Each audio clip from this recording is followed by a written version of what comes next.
Pues muy buenas tardes a todos compañeros que nos están viendo desde todos los rincones del país.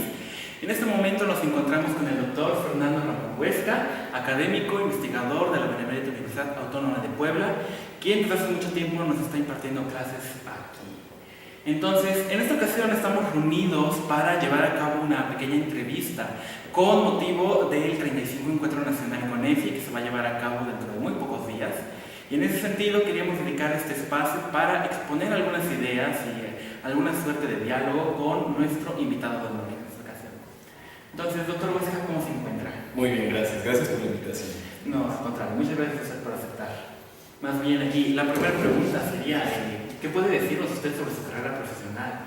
Hay muchos aquí estudiantes que seguramente están curiosos de saber sobre usted.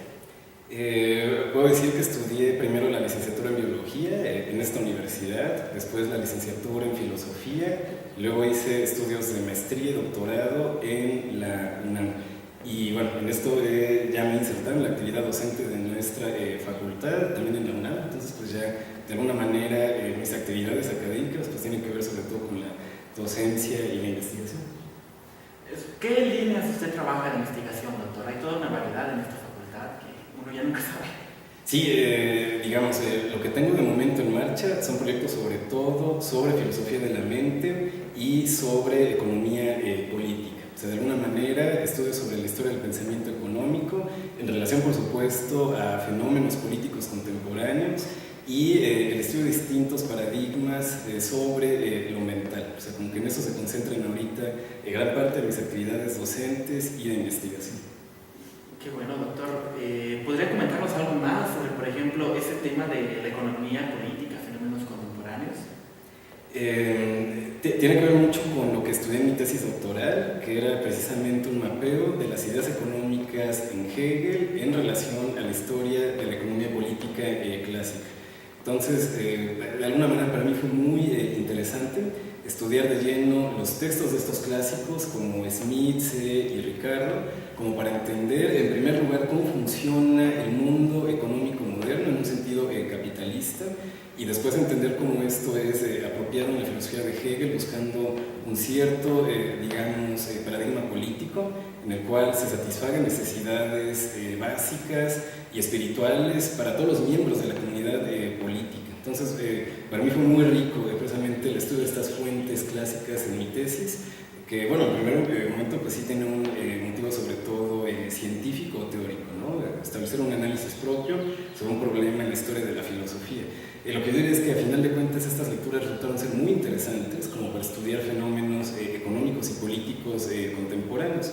O sea, por ejemplo, la crisis ambiental a nivel global actual o los problemas en torno al crimen organizado en México. O sea, siento que algo de lo que estos clásicos como Smith, Ricardo y Hegel pensaron hace pues ya más de 200 años nos sigue llamando mucho a la fecha. O de alguna manera esas herramientas teóricas siguen siendo fuertes elementos de análisis para el presente.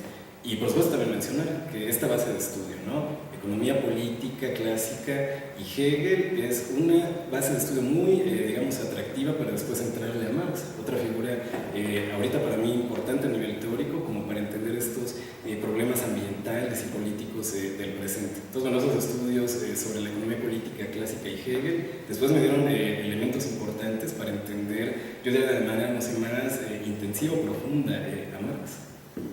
En ese sentido, ¿usted diría que sus ideas políticas son hegelianas, marxistas? ¿Respondería usted en primer lugar a esas militancias? Una pregunta muy, difícil. Supongo que en un primer lugar, a nivel metodológico, me catalogaría como un seguidor y admirador de la dialéctica de Hegel. Contemplar la historicidad de todos los conceptos metafísicos, políticos o científicos, y buscar precisamente relacionar estos conceptos metafísicos y científicos con la praxis humana, hacer precisamente que la teoría, el ejercicio filosófico en general, sea una herramienta para la emancipación o para la liberación del ser humano de toda serie de ataduras restrictivas en el pensamiento y en las instituciones. Entonces, lo puedo decir así, no sé, a nivel metodológico me declaro un seguidor puntual de Hegel. La otra parte de las ideas políticas puede ser algo más complicado complicado de establecer un juicio, ¿no? Ahí a lo mejor en la dimensión más general cabe decir, la filosofía del derecho de Hegel es hija de su tiempo, ¿no? Obedece a ciertas exigencias regionales y temporales del contexto de Hegel. En ese sentido, o sea, aplicar la filosofía del derecho de Hegel como un recetario político para el presente, para el mundo y para México, de facto no es posible, o sea, porque esta filosofía del derecho de Hegel responde a exigencias de su tiempo y de su espacio, ¿no? En ese sentido, ¿no? La idea sería recuperar el método de Hegel para desarrollar nuevas ideas y prácticas políticas que sí se relacionen con nuestro propio contexto histórico y regional. Ahí, por lo mismo, Marx tiene mucho que decirnos, ¿no?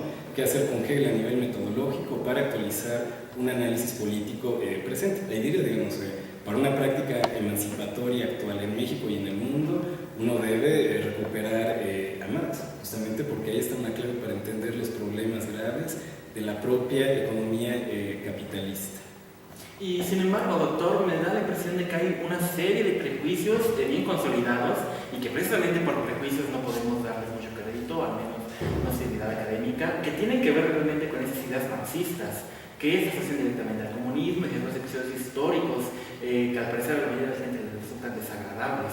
¿Qué podría usted decirnos de esos episodios o de estos prejuicios generalizados? Claro, es tremendo tema. Supongo que en un nivel histórico es evidente que el colapso del bloque soviético, el colapso precisamente de una cierta unidad política vigente durante, ¿qué será?, unos 40 años, que eso supuso una falta o un decrecimiento, si se quiere, en la credibilidad de la ideología o de algo de la ideología que sustentaba el programa político soviético o el socialismo real. Eso como una confesión fáctica que hay que hacer. O sea, cae la Unión Soviética, en la opinión pública cae mucho la credibilidad de la idea general del socialismo. Eso por un lado. Por otro, creo que también valdría la pena tener en cuenta que precisamente el núcleo metodológico de Marx no se reduce precisamente a la práctica política concreta de los estados del socialismo real o de la Unión Soviética. Como parece de manera muy sencilla, ¿no? Que el colapso de la Unión Soviética o del socialismo real como bloque político no marca de ninguna manera algo así como ilegitimidad o inaplicabilidad de las ideas metodológicas o incluso políticas de Marx. Yo diría más bien el fracaso del socialismo real o la caída de la Unión Soviética nos debe llevar de regreso a Marx, justamente como para pensar qué fue lo que no funcionó dentro de este socialismo real y cómo una nueva propuesta política de izquierda radical, justo a lo que Marx contribuyó de manera monumental, o sea, cómo esto se puede volver a plantear y reconstruir en el presente. Como decía, el colapso de la Unión Soviética y el colapso de la credibilidad del socialismo como posibilidad política nos debe llevar de regreso a Marx. No debemos caer en un pesimismo cultural como para sencillamente aceptar el presente con todo lo problemático que implica sin mayor reserva, ¿no? Lo problemático del presente, de nuevo, nos debe llevar a pensar, digamos, de regreso a estas ideas y proyectos radicales, como ideas y proyectos de Marx. ¿Diría usted que toda esta concepción que usted hace de estos procesos políticos forma parte de su concepción de la filosofía y del deber que la filosofía tiene para usted?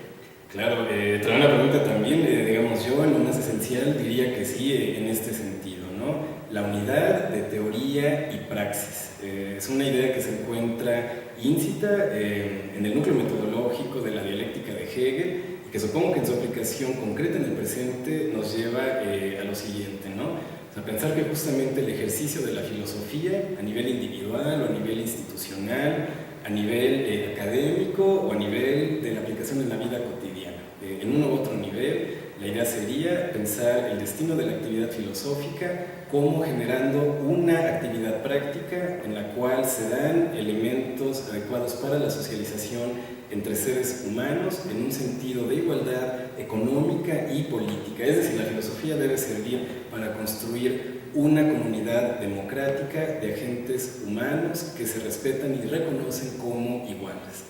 Y sin embargo, bueno, o más bien, si me permite usted regresar al tema de los prejuicios, de las generalizaciones, muchos de estos cambios usualmente se asocian a procesos violentos que también generan cierto rechazo de la sociedad. ¿Qué podría usted decirnos de estas circunstancias?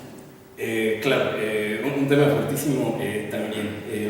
Y de nuevo, voy otra vez de regreso, ¿no? A la dialéctica hegeliana y en este caso la filosofía de la historia, que esta dialéctica implica. De alguna manera, todo proceso social es un proceso problemático, o todo fenómeno, si se quiere, de intersubjetividad es un fenómeno problemático que implica roces, tensiones y en gran medida violencias, ¿no? De mayor o menor nivel. Como para invitar a pensar, el desarrollo humano a nivel histórico es problemático y tenso. A final de cuentas, una visión, si se quiere, política, integral, que tiene en cuenta el desarrollo histórico humano, pues sencillamente confiesa. La problematicidad y la conflictividad es parte de la vida social humana, es algo que no se puede quitar con ideas o proyectos políticos que defiendan una armonía total en torno a lo humano y lo social. Lo humano y lo social son contradictorios, tensos, problemáticos. Hay que tener esto en cuenta para comenzar a hacer análisis social.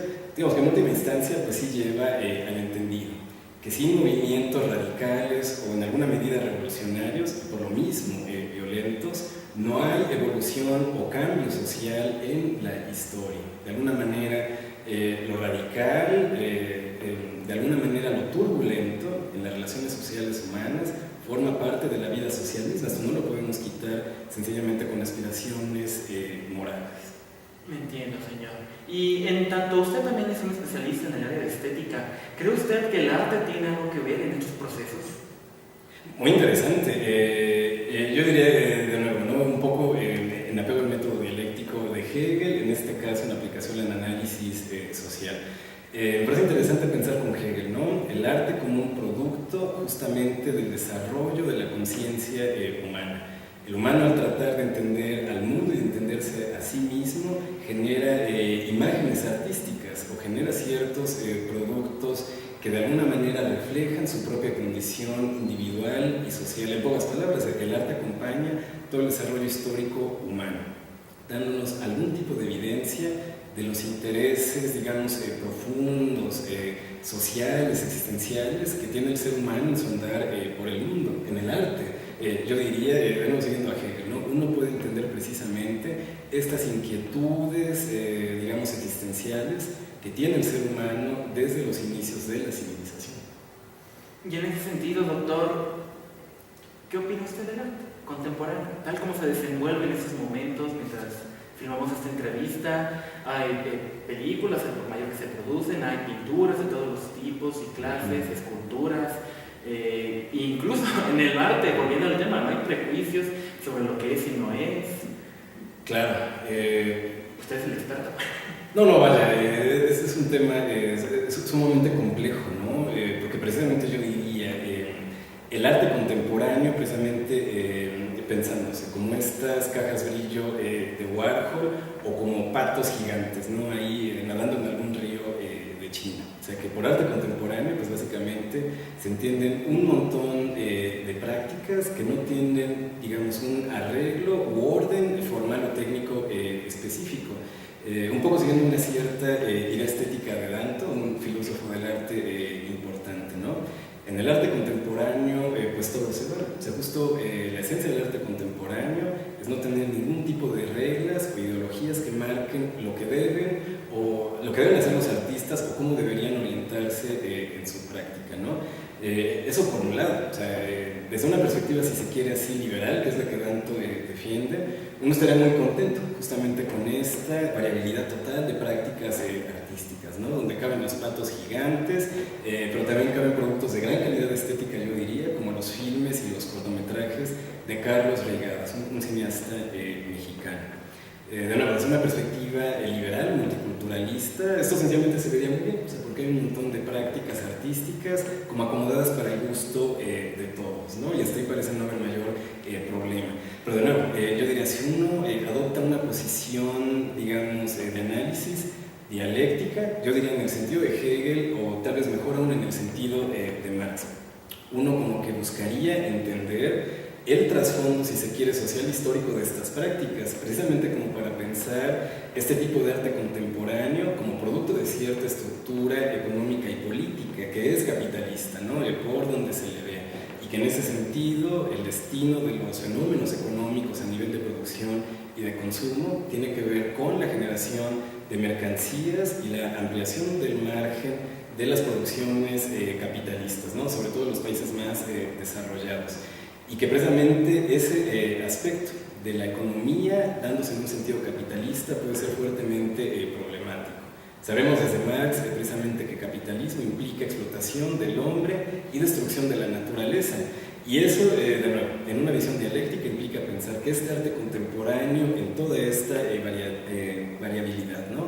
de producciones formales, pues está funcionando como parte o como subproducto de una economía capitalista que es problemática, de nuevo, al explotar al hombre y al destruir la naturaleza, como para invitar a pensar tal vez en una dimensión crítica en torno al arte contemporáneo, es decir, más allá de esta variabilidad de creaciones en términos formales, uno podría preguntarse si en el fondo de lo económico, dentro de lo cual se está dando este arte contemporáneo, no hay algún problema grave que tuviera que tener la atención del ojo público o de la conciencia humana, individual o social.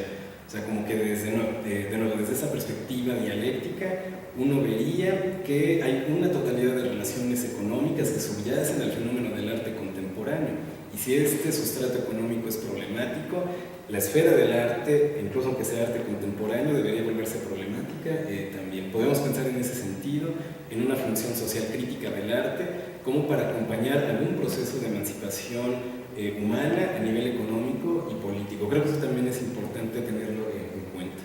Por ejemplo, como cuando la Unión Soviética producía pósters que hasta hoy en día inspiran a un montón de jóvenes. Por supuesto, precisamente una relación, digamos, crítica y consciente hacia la tradición previa será importante siempre, ¿no? En un programa de reflexión dialéctica. Ahí se podría pensar justamente en la apropiación de ideas y de prácticas del pasado para dar un uso político emancipatorio en el presente. Pero de nuevo, implica esto adoptar algún punto crítico en la consideración del presente y pensar que hay o concluir un montón de cosas que merecen todavía ser transformadas en un sentido distinto de lo actual. En ese sentido, ¿usted qué diría? ¿Que el arte moldea la política o la política moldea el arte? Ok. ¿O es una relación simbiótica? Bien interesante, muy interesante el apunte de relación simbiótica. Yo diría que eso suena interesantemente dialéctico, ¿no? Digamos, en dialéctica, desde Hegel a Marx, básicamente se invita a pensar en términos dinámicos e interrelacionados entre categorías. Sujeto y objeto, por ejemplo, en dialéctica no son cuestiones distintas o absolutamente contrapuestas, sino que se implican o se complican mutuamente, ¿no? Lo mismo ocurriría a nivel, si se quiere así, de la esfera de la política y el arte. De alguna manera están en contacto, como decía, simbiótico de manera constante, ¿no? Tanto el arte puede influir a la política como la política al arte, de regreso es un circuito dinámico. Y en ese sentido, señor, ¿usted diría que este circuito se acopla también a otras prácticas humanas como la filosofía o la ciencia? Por supuesto, yo diría tajantemente sí. Hay una relación, si se quiere así, de constante retroalimentación entre política y filosofía, entre filosofía y ciencia, ciencia y política. O sea, de nuevo, en términos dialécticos, todo está relacionado con todo, ¿no? Sencillamente se trata de atisbar el sistema de relaciones que existen, digamos, en la cultura humana en general, desde la esfera económica hasta la esfera de las producciones artísticas, religiosas, filosóficas y científicas. Y en ese sentido, si alguien aquí es capaz de hablar de ciencia, ese seguramente es usted.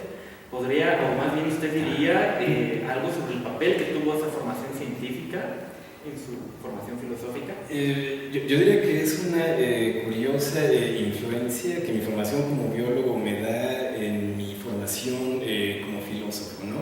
O que de alguna manera ahora al estar trabajando con temas de la filosofía de la mente encuentro, ¿no? Felizmente, que mucho de lo que aprendí en mi formación como biólogo me ayuda muchísimo, o sea, tanto para entender los textos, ¿no? de los filósofos de la mente, como para después llegar a cátedra y tratar de alguna manera de acercar al estudiante, ¿no? a estos conceptos científicos que, pues claro, se requieren una formación, digamos, especializada. A mí me ayuda haber estudiado biología antes y lo que busco hacer es precisamente en el estudiantado trazar un puente entre la filosofía y la ciencia. Yo diría que es un puente muy fructífero. Yo tuve suerte de haber estudiado por hacer desde el destino las dos carreras. No fue lo que yo hubiera planeado, pero los resultados creo que sí son interesantes. ¿Abogaría entonces usted por una relación armoniosa entre científicos y filósofos? Trabajos interdisciplinarios, por ejemplo. Ok, en lo general diría que sí, sobre todo en términos de que debería haber un acercamiento fuerte entre los filósofos y los científicos o las facultades, digamos, de humanidades y de ciencias naturales. Sería parte precisamente de una filosofía integral como está expuesta, ¿no? De nuevo en la dialéctica de Hegel o como se trabaja con el método dialéctico de Hegel en Marx y otros autores. Claro, o sea que cada esfera tiene sus propias metodologías y sus propias historias. Tal vez no puede ser del todo armoniosa, ¿no?, esta relación entre las facultades, pero por lo menos invitaría a que hubiera algún tipo de contacto, no que exista un divorcio total, que lamentablemente creo que es lo que ocurre actualmente entre lo que hacen los físicos por acá y los filósofos por acá. Creo que deberíamos estar en comunicación y diálogo constante, ¿no?, que de repente podamos ponernos en algunos términos agudos o tensos por la definición de algún concepto o metodología. Pero eso sería, ¿no?, diálogo crítico constante entre facultades y entre esferas de investigación humanística y científica. Y si entonces, habíamos aclarado antes que su papel de la filosofía era el papel de la emancipación del hombre. ¿Usted diría lo mismo del papel de la ciencia o le atribuiría a la ciencia otra clase de ver? Bien interesante la pregunta. Yo me atrevería a decir tajantemente que sí. El destino de la actividad científica, de nuevo en esta visión dialéctica que busca unir teoría y praxis, precisamente debería ser el acompañar la emancipación humana, a lo cual la filosofía nos puede ayudar en el terreno de las ideas o los conceptos. Tal vez en el caso de la ciencia, pensando en aplicaciones técnicas, prácticas y materiales concretas, ¿no? Pero pensar que a final de cuentas, ¿no?, lo que hace un físico, un biólogo, tiene que tener que ver con generar un entorno ambiental y social más adecuado para la comunicación y para la relación, digamos, igualitaria entre agentes sociales. Es decir, si la ciencia debe contribuir a la tarea de la emancipación humana, nos debe empoderar en el tiempo y el espacio para generar un desarrollo íntegro del ser humano como cuerpo y espíritu. En ese sentido, si para cumplir estos deberes, por así decirlo, ¿qué papel le pondría usted a las academias, tanto científicas como filosóficas, que todos los días se desenvuelven en estas áreas? Claro, una muy buena pregunta. Supongo que en el nivel ideal no se puede abandonar la idea de que el destino precisamente de una academia, de una facultad, es justamente acercar el saber humanístico y científico a la sociedad civil o al público en general. O sea, la academia, la facultad, la universidad, tal vez pública sobre todo, debe tener el destino de generar una ciudadanía informada en lo humanístico y en lo político, y además una ciudadanía con la suficiente responsabilidad política para hacerse cargo de los juegos institucionales, ¿no? Que no debemos quedarnos con la idea de que la política la deben hacer solo los políticos y los partidos profesionales, ¿no?, sino concluir que la política es una tarea que nos atañe a todos los ciudadanos, hombres y mujeres, de cualquier, digamos, adscripción ideológica, política, religiosa, étnica, etc. Y la ciencia, precisamente la filosofía ejercida en academia y en la universidad pública, debe tener este destino de generar una ciudadanía informada humanística y científicamente y con la educación política para poder vivir en comunidad. Debemos, me parece, ¿no?, los agentes académicos, profesores, estudiantes también, buscar tender ese puente entre el saber humanístico y científico y la sociedad en general, como ideal. No creo que debamos renunciar a esto. Y sin embargo, hay quienes apostarían o quienes proclamarían en esos mismos momentos que las academias no hacen eso, sino incluso hay posturas que defienden que la academia se ha vendido a intereses igualmente capitalistas, burgueses, y que el conocimiento humano se encamina hacia intereses privados. ¿Usted qué diría sobre eso, sobre el papel que tiene la academia mexicana en esas cuestiones donde la gente proclama o corrupción o intereses o ser humanismo? Sí, claro, tremendo tema, pero es necesario tener un enfoque crítico, me parece, al respecto. Creo que el juicio a nivel global, o sea, a nivel Puebla, México y el mundo, va básicamente por el mismo lado. La universidad pública, junto con todo su sistema de facultades y de academias, ha tenido la creciente tendencia de acomodarse a ciertas estructuras políticas y mercantiles que no tienen que ver precisamente con acercar el conocimiento humanístico y científico a la sociedad civil, sino sencillamente de mantener operativos ciertos procesos hegemónicos a nivel político e institucional, lo cual hace de la universidad pública y de sus facultades y academias un sencillo, mero medio de generar legitimidad política para la estructura estatal en cuestión.